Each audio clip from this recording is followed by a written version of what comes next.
Sangroshala Fungni Damji Tama Jora Hugban Hamgrai Mantri Rotonlal Nath Niyak Romui Pyogi Jaka Khwai Hangkoni Hate Center Asalo Mantri Rotonlal Nath Nokari Botongmekya Khwai Hangkoni Kasku Joydev Debormanok Khobai Te Kumani Tamphang Rok Aboni Logi Logi Kolyanpuro Kaisa Songsajak Pandaw Thangai Shogikya Mantri Rotonlal Nath গোমতীতে আছে দলাইতে আছে ভ্রাম্যমান গাড়ি এখানে ঘুরে দেখবে এবং এই soil health কার্ডের জিনিসটা কার মাথা থেকে এসেছে?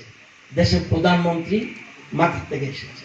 হেলথ কার্ড, ওই কার্ডটা নিয়ে গেলেই জমির কি পরিস্থিতি আছে, ওই যারা আপনার এসএ অফিসে বলুন বা বন্ধু কেন্দ্র বা ফার্মার নলেজ সেন্টার বলুন, বিএস নলেজ সেন্টার বলুন, এগুলিতে আপনি গেলেই সে বুঝতে পারবে কি অবস্থা আছে জমি।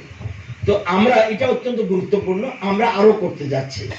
আপনারা জানেন যে বর্তমান বছরে প্রায় 20,000 সয়েল হেলথ কার্ড আমরা বিতরণ করেছি এবং আগামী 24-25 এই যে এপ্রিল মাস থেকে যে বছর আরম্ভ হবে সেই বছরে আমরা 30,000 সারা রাজ্যে আমরা করার চেষ্টা করছি। এবং খোয়াই জেলায় যে স্থায়ী মৃত্তিকা উদ্যোগ করা হচ্ছে সেটি এটা 10,000 মাটির নমুনা পরীক্ষা করতে হবে এই খোয়াইটা।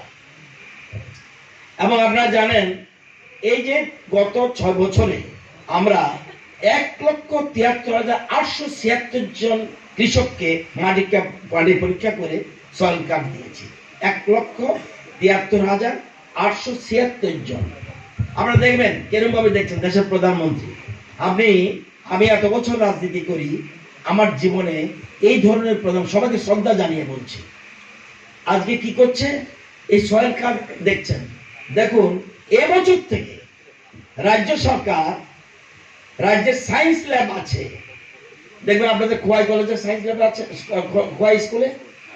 আপনারা জানেন এখন থেকে এই শুধু কৃষি দপ্তর নয়, রাজ্যের সায়েন্স ল্যাব আছে এমন 14টি কেন্দ্রীয় বিদ্যালয়, আপনাদের খোয়াইতেও একটা আছে, একলব্য স্কুল, নবোদয় বিদ্যালয়ে চিহ্নিত করা হয়েছে।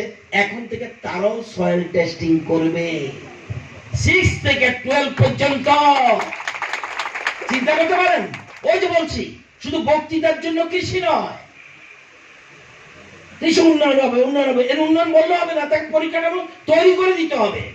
আপনারা কেন্দ্রীয় Ambassa, Dhalai, Eklavya model school Nalichhara Dhalai, model school Birchandramanu, Rajnagar Khowai এখানে একটা আছে, সেখানে স্কুলে কেন্দ্রীয় বিদ্যালয় বগাফা, কৈলাসহর, কিল্লা, বাঁশপদুয়া, আগরতলা, গোমতী, কুমার 14টা স্কুলকে চিহ্নিত করা হয়েছে যে সেখানে সায়েন্স ল্যাবরেটরি আছে। সেই সায়েন্স ল্যাবরেটরিতে এখন থেকে মাটি পরীক্ষা তারাও করবে। রাজ্য সরকার, কৃষি দপ্তর, আইসিএআর এবং কেন্দ্রীয় কেভিকে, টিআরএলএম, তারা আমরা টেকনিক্যাল সাপোর্ট দেব আর ফাইন্যান্সিয়াল সাপোর্টটা দেবে কেন্দ্রীয় সরকার। এখন থেকে 6ষ্ঠ থেকে 12 ক্লাস যেসব ছেলে মেয়েরা স্কুলে পড়ছে পরবর্তীতে নিজেরাই মাটি সংগ্রহ করবে। চিন্তা করছেন সাংবাদিক বন্ধুরা? কোনদিন চিন্তা করছেন কেউ? স্টুডেন্টরা ক্লাস 6 থেকে 12 পর্যন্ত যারা পড়ছে ওই ছেলেদেরকে, ওই যে বলছে আমরা আত্মনির্ভর, শুধু পাস করালে হবে না, সার্টিফিকেট থাকলে হবে না, সেজন্য কিছু করে খেতে পারে তার জন্য তৈরি করছে। এবং সেখানে আমরা স্টুডেন্টরা সয়েল কার্ড এবং নিজেরাই মাটি সংগ্রহ করবে স্কুল থেকে। আমাদের কৃষি দপ্তর করবেই, ছেলেমেয়েরা সেখানেই নমুনা সংগ্রহ করবে, পরীক্ষা করবে ওই ল্যাবরেটরিতে এবং সয়েল হেলথ কার্ড দেবে। এটা কত এলাকা আছে আপনাদের? 11,179 হেক্টর জায়গা। এই জায়গাটা এটা তো জায়গা, এটার মধ্যে কৃষি হবে কিনা? বিল্ডিং আছে, খোয়াই টাউন আছে, টাউন হল আছে, ডিএম অফিস আছে, তাহলে কত জায়গা আপনাদের? 11,179 হেক্টর খোয়াই কৃষি মহকুমা। এবং কৃষকের সংখ্যা কত? 8,983 জন রেজিস্টার্ড কৃষক এই মহকুমায়, কৃষি মহকুমায়। এবং লোক সংখ্যা আপনাদের কত? 97,120 জন। টোটাল খোয়াই এই কৃষি মহকুমায় 97,120 জন। এবং আপনারা জানেন আপনাদের খাদ্যশস্য কত লাগে?